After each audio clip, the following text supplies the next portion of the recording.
Hi, everybody. I'm Dan Wells. I write horror, fantasy, and science fiction, and I talk about games on the internet. Today, we are going to be looking at Heart, the City Beneath, which is the same game world as Spire, which we looked at last year. Spire is a very intriguing dark fantasy game about an enormous tower. It's a giant city all in one tower that is ruled by high elves called Elfir, but everyone plays dark elves, the Drow, who are fighting kind of a hopeless political resistance movement to overthrow the high elves. It's a really intriguing game. It has some really fascinating mechanics and just a really compelling world and mythology built up around it. Heart takes place underneath that city. There's the city above, and there's the city beneath. Whereas Spire is about political dissidence. It is about revolution.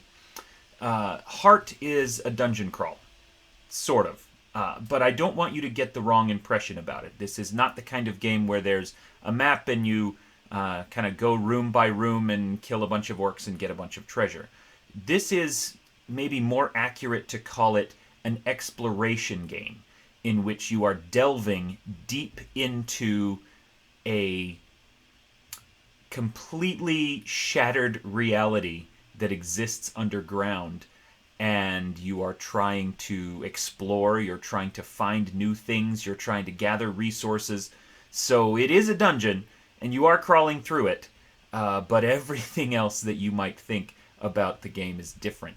It is a very distinctly horrific game that shares with Spire a fascinating game system and some really compelling ideas and monsters and character classes and everything else. Super, super clever game. I really love both Spire and Heart, and honestly, I think I might like Heart even better. Let's take a look at it. So we're going to look at, let's focus in on our slightly larger PDF here. And so the basic rules of the game, I'm going to skip all the way to the end where they give a rules summary and just show you this.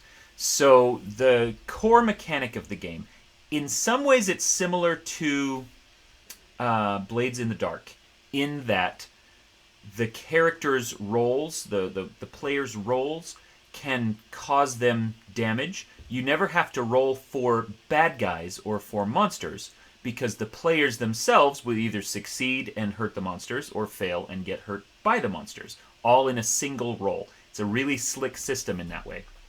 So the core thing is you build your dice pool.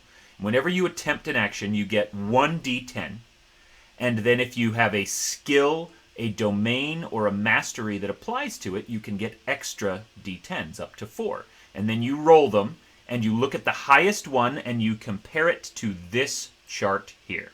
Okay? What this says is, if your highest die is a 10, then that's a critical success. If it's an 8 or a 9, then it's a success, and you succeed. A 6 or a 7, it's success at cost. You achieve your goal, you do what you were trying to do, but you take some stress in the bargain. Stress is damage, and there's different kinds of stress that we'll look at in a minute. A 2 through 5 is failure, so you did not achieve your goals, but still take a bunch of stress. And then a 1 is a critical failure, where you take double stress. And so as you can see, it's very kind of 50-50. 1 through 5, you fail. 6 through 10, you succeed. But there's a lot of gradations in there where you can succeed at a cost, or, different things can happen. Plus, you have this ability to roll extra dice that will make things easier and will improve your odds. Now, this little section here I skipped over is that if an action is risky, then you have to get rid of your highest die and take the second highest. If an action is dangerous, then you lose the 2 highest dice. And if the action is impossible, you fail automatically. But you can still attempt it if you want to. Now, stress, look over here at resistances. There are 5 different, basically, damage tracks that every character has. If you are injured, physical exhaustion, pain, blood loss, and injury, that is blood. And so if you take stress to your blood resistance, that's basically just physical damage. If you take stress to your echo resistance, this is some kind of magic. It says this is twisting of the body and mind by the unreal energies of the heart, that shattered reality underground. Mind resistance is madness, instability, and weirdnesses. Fortune resistance is things like bad luck, incompetence, overconfidence. Supply resistance is loss of resources, damaged equipment, and debt. And I love the way that it treats all of those things as essentially the same type of resource. Because then if you get into a battle, let's say that, or let's be more interesting than a battle. Let's say that this is just a simple task of trying to climb a cliff or a mountain. You're down, in heart, in this massive magical dungeon underground, and you have found this enormous cliff and you need to climb down it. And so you've got, rope, and you're kind of rappelling down, and then you roll and you fail, right? You fail, and that means you take a bunch of stress. And so maybe what that means is that you fall and you hit the ground and you take some blood stress. Maybe what that means is that your rope snaps and you no longer have it. And so you fall and you get some bumps and bruises, but you're okay. But now you've taken supply stress because you've lost the rope and the carabiners and whatever you were using to climb down this cliff. So there's lots of different ways to take that. Now maybe you rolled a success, but with cost. And so you get down the cliff, but you lose your supplies or something else has happened. And depending on the situation, you don't just decide, you fell, but let's be more interesting, take mind damage instead of blood damage. That's not what the different types of stress are for. If you're just climbing down an absolutely normal cliff, then blood or supply are probably the plausible ones. Now, let's say that you're climbing down a haunted cliff that is made out of corpses, and they have kind of petrified into this thing. And so as you're climbing down, you see faces or hands, and your handholds are, old bones or skulls. Then in a case like that, sure, it absolutely would cause some mind damage or maybe even some echo damage as you are, face to face with corpses or ghosts or whatever as you're climbing down this cliff. Remember when I said this is a horror game? This is absolutely a horror game. If you take enough stress that it causes permanent damage, that is fallout. And there's a lot of different kinds of fallout, and we're going to look at those in a minute. But I want to get into a little more about what heart is like, because heart is bonkers. So let's take a look at heart, okay? There are many different theories about what heart is, and one thing the book is very clear about is that none of them are true, that there is no map, there is no central authority, there's no canonical image of what is underground, what the heart is, what is the city beneath. Because the thing that your group creates becomes the canonical one for your group. You are free to mix and match different kinds of landmarks and different kinds of monsters, keeping the ones that you think are interesting and throwing out the ones that are not. You are free to make up your own stuff. And even the existence of heart itself, what really is it?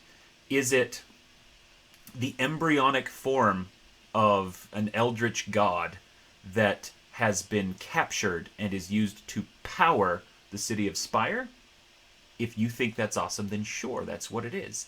If it is, on the other hand, some kind of incredible psychic or magical battery that has been broken by time or by assault or by a corruption, and therefore it is spinning out wild unrealities, kind of trying to figure out what's actually going on and what it's supposed to be doing.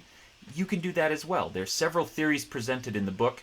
You are free to pick one you like, make up one of your own. The point, though, at the end of the day, is, as you can see in here, heart is a rip in reality where a strange other space has crawled into your own. And so it is malleable, it is impossible to understand, it is very possible to travel through it, but the deeper you go into it, here we say, the deeper you go towards the center, also known as the heart itself, the weirder things get. So it is full of ruins of ancient civilizations. It is full of bizarre unrealities. Some of the tunnels you pass through will be made of stone. Some will be made of worked stone because they're part of an old civilization. Some will be made of meat, and the walls will have teeth or bones sticking out of them. There's anything you can imagine, especially if it's creepy and weird, can exist down there. And the deeper you go through tiers, starting 0, 1, 2, 3, then the weirder it gets. Not necessarily the more dangerous, although I do think that that is kind of baked into the rules, but more so that each successive tier is more confusing, more strange, harder to parse, harder to understand. And the way that Heart is built then, because there is no single canonical map of it, is that there are a bunch of landmarks. A landmark is an area that is populated heavily enough that there is enough belief in it to keep it real for a while. So if you find a city or an ancient battlefield or a lost temple deep underground in the middle of the heart, then there's just enough people who live there and who believe that it's a real place that it will stay a real place. And you can go back to it over and over. And there's a really great system of what different landmarks are able to provide in terms of resources and the ability to heal yourself, to recover some stress, to get new things, to find new stories and ideas and plot hooks, and that's all baked into that landmark system. Traveling between landmarks is called a delve. Delve basically is just their shorthand word for a dungeon crawl or a journey from one place to another. And maybe a delve will take you up or down a tier as you go deeper into the heart or come back out. Maybe a delve is just inside of a single tier as you're in one landmark and you're trying to get to another one. And that delve system uses the dice mechanic that we already read, and basically you are trying to overcome the resistance of the delve.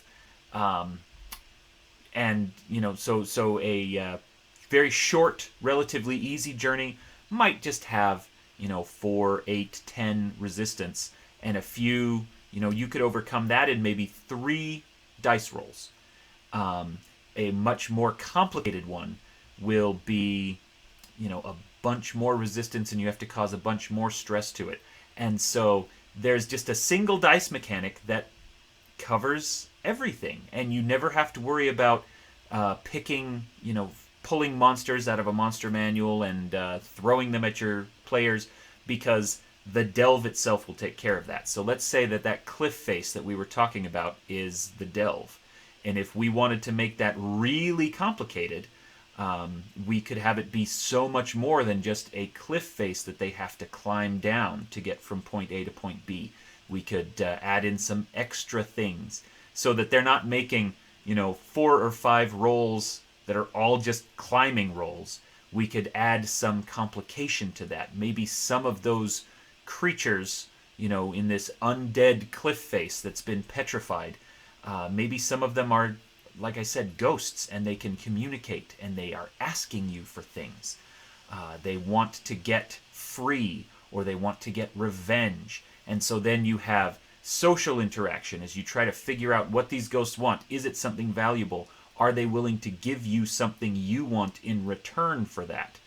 And so you can make up all of these great stories that just get the players from A to B. Now, why are the players trying to go from A to B, right? There are a lot of different questions that you need to come up with for this. So let's take a look. I think, is it this one? No. There's a really great GM section we're looking at here. There's a little section here that talks about who your characters are and what they're trying to do. And there's, kind of the overarching, this is how we're going to structure the campaign kind of questions. And maybe your characters are all, they've been hired by a powerful Elfir, high elf in the Spire to go down and retrieve something. And maybe that is a person who got lost, or maybe it is an artifact that they've read about in their legends, or maybe it is, whatever. Maybe your characters instead are fugitives who have fled from the Spire, and they are now down in the city beneath, traveling through Heart, trying to find a tool that they can use to fight the political oppression in Spire, or maybe they're just trying to get rich, or maybe they're simply trying to escape from the bad guys who are hunting them and trying to throw them back into prison or kill them. So there's lots of different overarching story ones, but perhaps the single greatest innovation of this game, the thing that blew my mind right out of my head, was the idea of callings. That each character has, an ancestry, and they have a class, but they also have a calling, which is, why are you adventuring? Why are you doing what you're doing?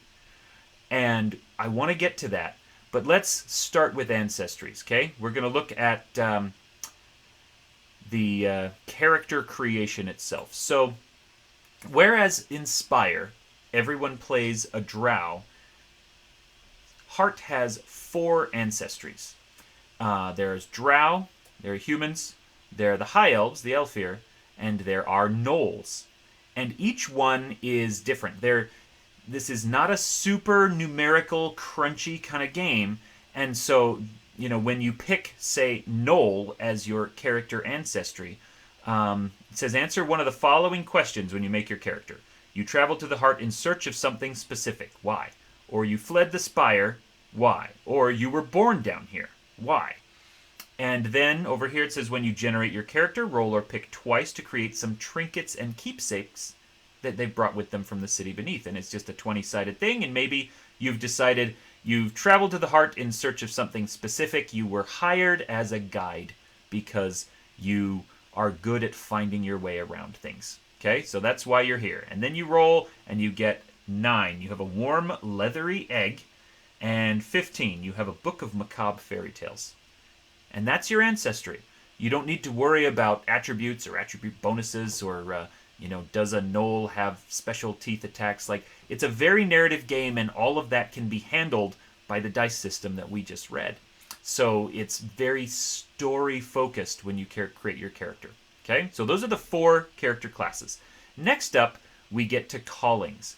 Now, again, the calling is why you're here. So one of them is adventure. You're looking for adventure, okay? And then each calling will give you a core ability. In this case, when you gain a minor advance, refresh D6. When you gain a major advance, refresh D8. That is getting some stress back. And then, when you create your character, answer these questions. What drove you out of the city above? You and another player character barely escaped from a dangerous situation recently. Who was it and what happened? So it's building character links within the party. Recently, you and another character returned from a delve with an item for a wealthy patron. They wouldn't give it up. Why and what was it? What's the most dangerous beast or individual you've heard tell of, and why haven't you defeated them yet?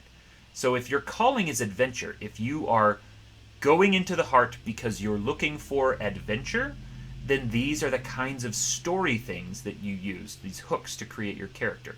And then we get the beats. And this is the thing that I said blew my mind. I'm going to come to the beats again, but let's look very quickly at the rest of the callings, because maybe you are down here looking for enlightenment.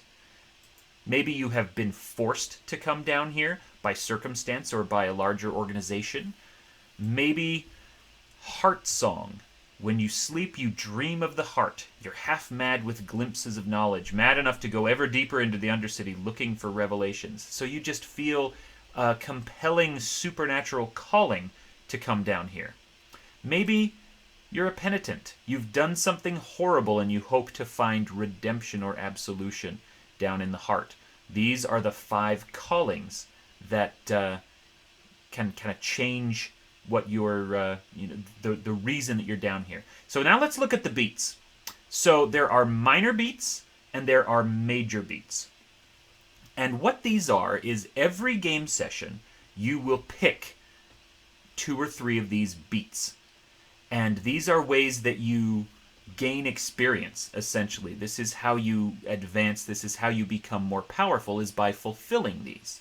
But you don't just have the entire list and then hope that you get to check one of them off. You actually pick.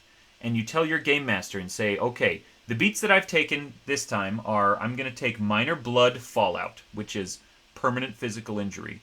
I'm going to establish a connection to a landmark that's important to my order. And then over here, I'm going to betray someone who really trusts me. And this is the penitent calling. And so they are going... These are the things that they want. And this is, from a game master's perspective, the most brilliant thing in terms of not only character advancement, but also storytelling. Because if all your characters give you this... All your players give you a little list of beats and say, I want to, this time I'm going to be trying to do this and this and this in order to gain experience and advance my character. That is your players telling you, this is what I want to do this time.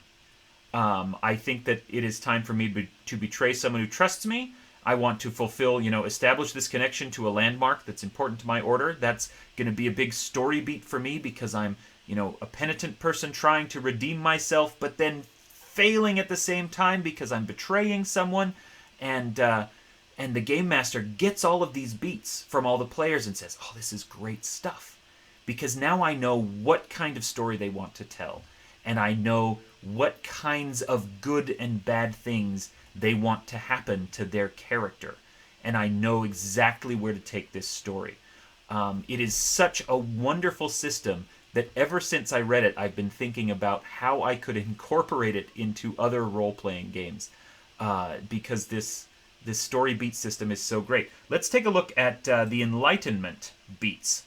So, over here, for example, sell or sacrifice a D8 or higher resource to secure a secret.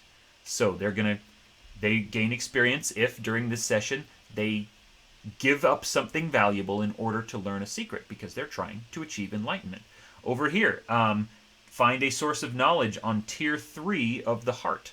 So again, because they're seeking for enlightenment, they want to go all the way down. Tier 3 is so close to the center, to the heart itself, that they are risking, an absolute fracturing of reality in order to earn these secrets. And so the game master gets all of these and says, oh, I know exactly what to do now. I can take all of these elements from this player and from this player and give everybody a chance to do different things. So, if the one who's trying to get enlightenment is trying to get down into tier 3 of the heart, find a source of knowledge, well, then you can combine that with that penitent character's thing who's trying to do a delve to a landmark that's important to their order. Make it the same place. And so one character's trying to find it and reclaim it for their order. The other character's going along with it because they know that they're going to find some incredible knowledge there. And then another one who's... let's say, just in it for the adventure, they're trying to, let's say here, slay a beast that's at least 5 times their size. Well, then you know what's guarding that landmark and what they're going to encounter on the delve. And so you're able to put together wonderful stories that every character is invested in just based on these beats. I love the beat system.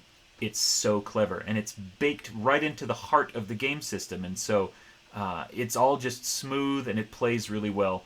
Really fantastic. Anyway, let's take a look at the next part of character creation, which are the classes.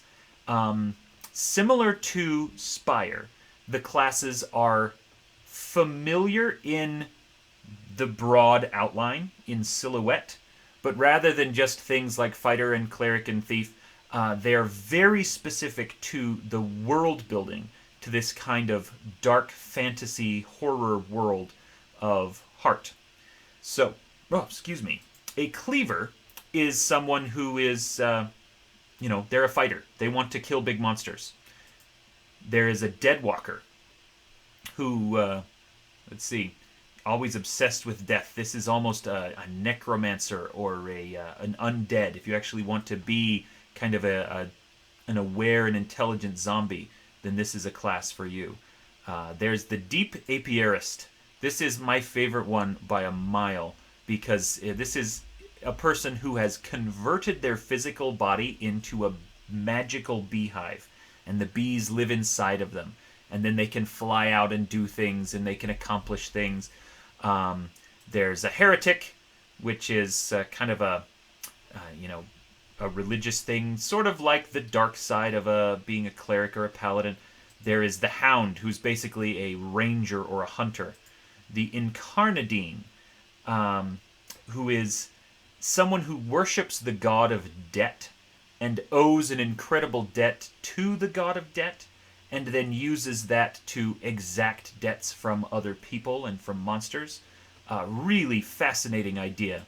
There's the Junk Mage, who, as it sounds like, is a wizard kind of character, but who uses garbage and detritus that they find in order to create things and cast their spells. The Vermissian Knight.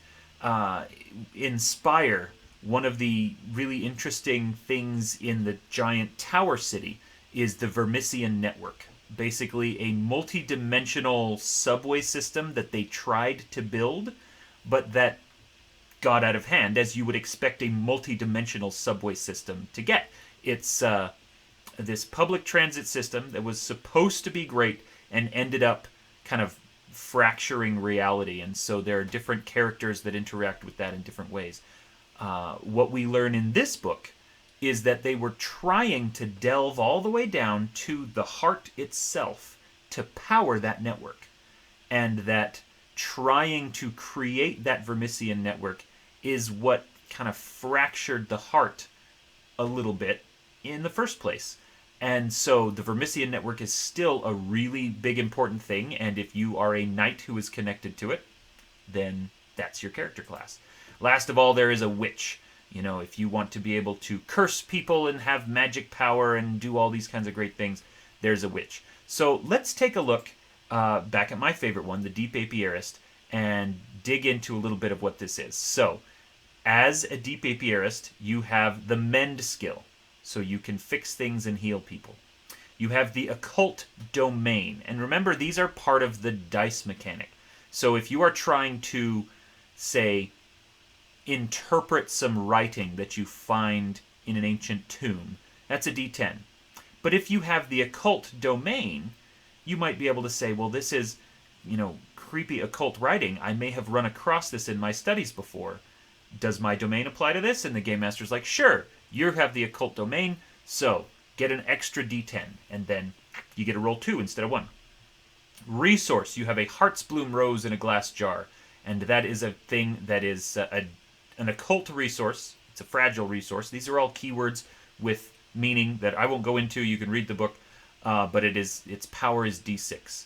You also have a Hive tool that has a kill tool, which means it's a weapon. It can cause damage to people. And then you have a dimensional barometer, a hunting rifle, or a smoker, and all of these are different things that can help you in different situations. You also have these 2 core abilities. Every class has 2 core abilities that kind of define who they are and what that class does. And in this case, for the Apiarist, you've replaced your organs with, beeswax and beehive. And what that does for you is at the beginning of each situation, whether that's a delve or a conversation, a social interaction, an action scene, you clear all mind stress as incipient madness flows through you and into the hive. You can never benefit from mind protection or remove stress from mind apart from using this ability. So it's a nice way to kind of clear your mind, but it prevents you from clearing your mind in any other way. So you can't protect your brain, but over time you will always heal mind stress, mind damage. And then, of course, your other ability is Release the Swarm, that you can send bees out of you to attack. And this is a kill D4 spread ranged weapon. So you get, when you get into a fight with a monster or with other people or whoever it is, you can attack with one of your weapons, like maybe this hive tool or this hunting rifle, or you can just release the bees and let them swarm out and sting everybody and attack. Now, as you achieve your story beats, and as you improve your character, as you upgrade and advance, then there are minor, major, and zenith abilities.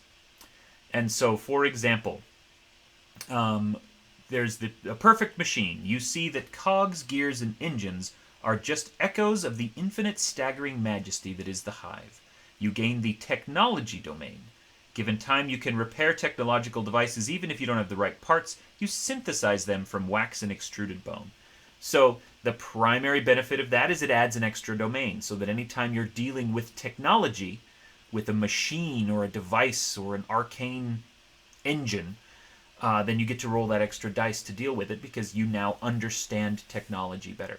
And then, of course, you can also repair stuff. There's lots of these things. There's Hiveborn, where you gain the Warren domain. You can fit yourself through any gap small enough for a bee by having your swarm chew up and reform your body on the other side.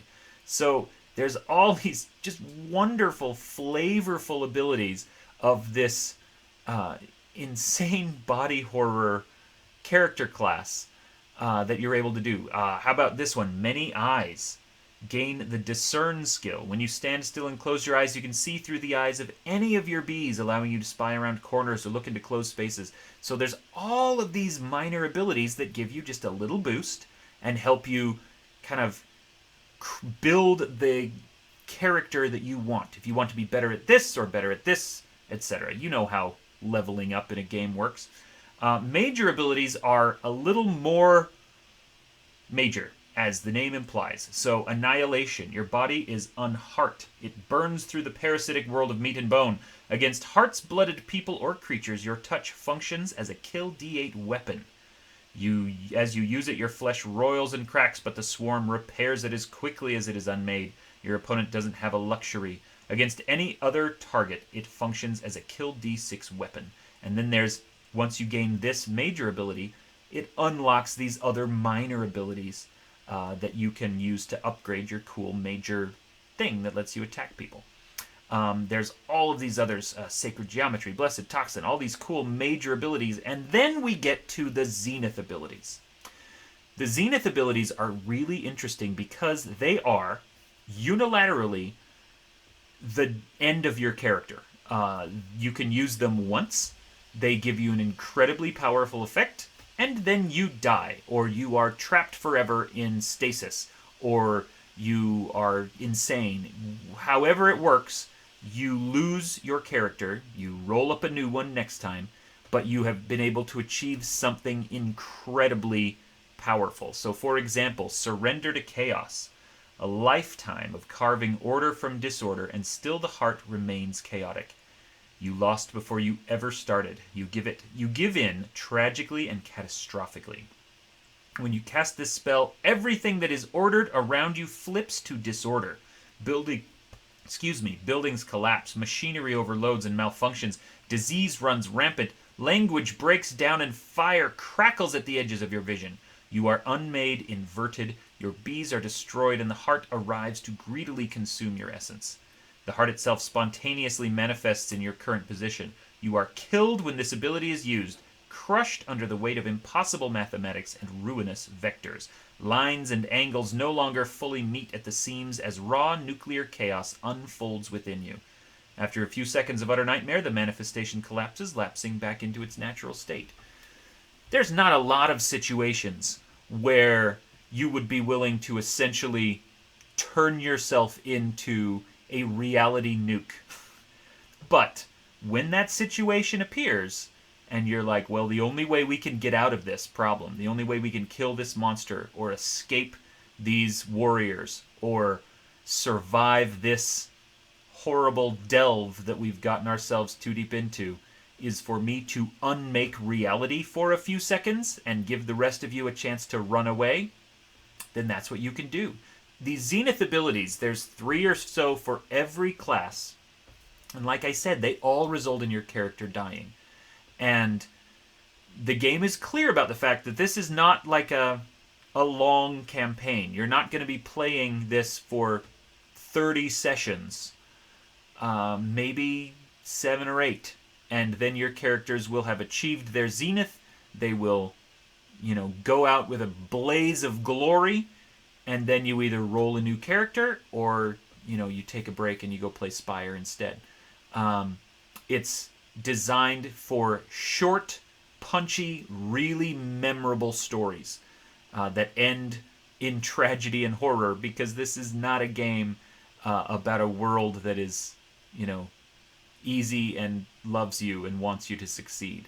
This is a chance to tell dark, tragic horror epics, and it's really great. So anyway, that is the world of Heart. Now, there is a huge section in here that has a bunch of different landmarks and explains exactly how they work.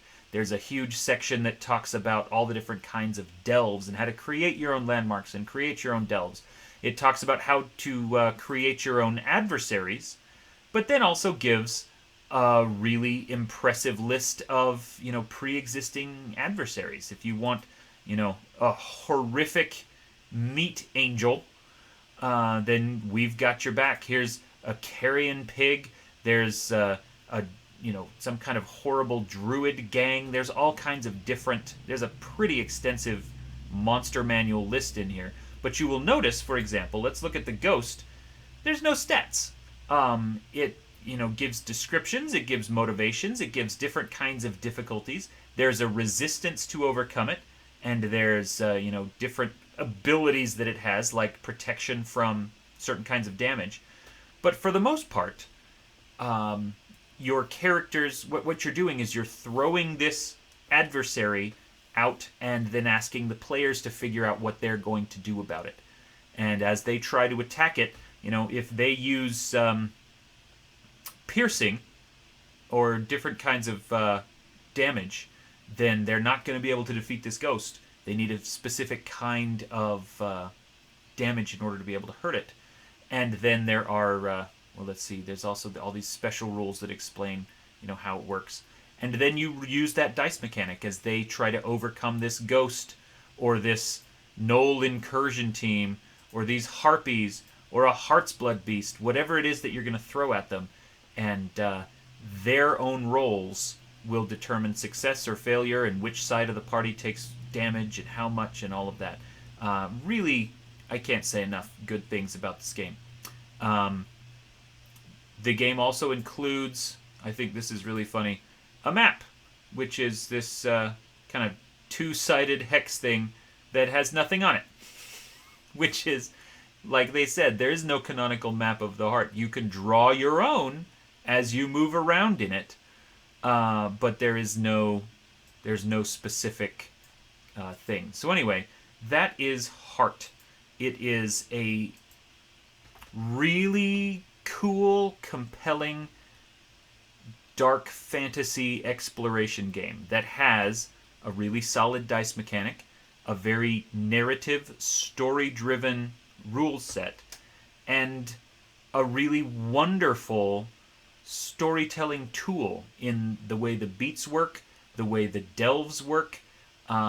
It's a game entirely based around exploration, and does exploration in such a wonderful way because of that. Anyway, definitely check it out. It is a phenomenal game. Like I said, I think I like this even more than Spire, which is saying a lot because I think Spire is incredibly good. So, there you go. Final words. Let me just remind you that I am also an author, and I've got 19 published books. You can go and check out any of those. There's a bunch of different genres. There are Links to check those out underneath. I am also a professional game master. I can run a campaign or a one-shot for you and your friends, possibly even Heart, if you would like to play that one. But I will run anything. Anyway, thank you very much for watching. I am Dan Wells, and you are awesome.